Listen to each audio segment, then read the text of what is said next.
जेजून आपले मिसांव फुडें व्हरूंक 12 आपोस्तलांक विंचून काडले.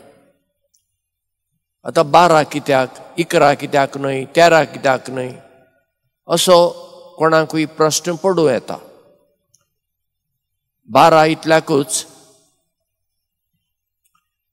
जुदेव लोकां मदें 12 पंगड,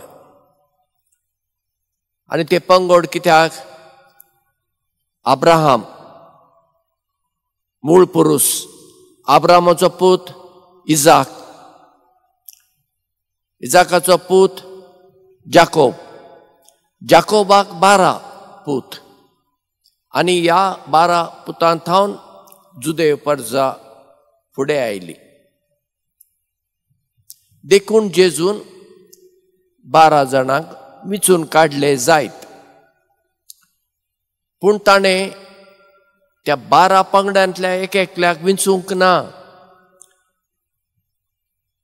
जेजूच्या काळार जुदेव लोकां मदें फकत लेवी, तो जाकोबाचो एकलो पूत, ताच्या घराण्यांतल्यांनी मात्र इगर्जेंत तांच्या मंदिरांत जेरुजलेमांत बलिदान भेटोवंक जाता आसलें.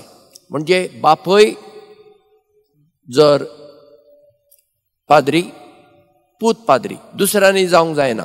म्हणजे त्याच पंगडांतल्या, त्याच घराण्यांतल्यांनी मंदिरांत सेवा दिवंक जाय. जेजू ते मोडटा, तो 12 जाणांक विंचता. आनी पळय, 12 जण चालते मनीस, चडशे शिकप नासलोले, मातेवाक एकल्याक शिकप आसलें, कित्याक तो कर वसूल करतालो, टॅक्स कलेक्टर. आनी कर वसूल करतना तुका इल्लें थोडी शिकप जाय. उरल्या कोणाक शिकप आसलें अशें दिसना. चडशे खारवी, नुस्तें धरपी, गांवांतले मनीस, शारांतले न्हय.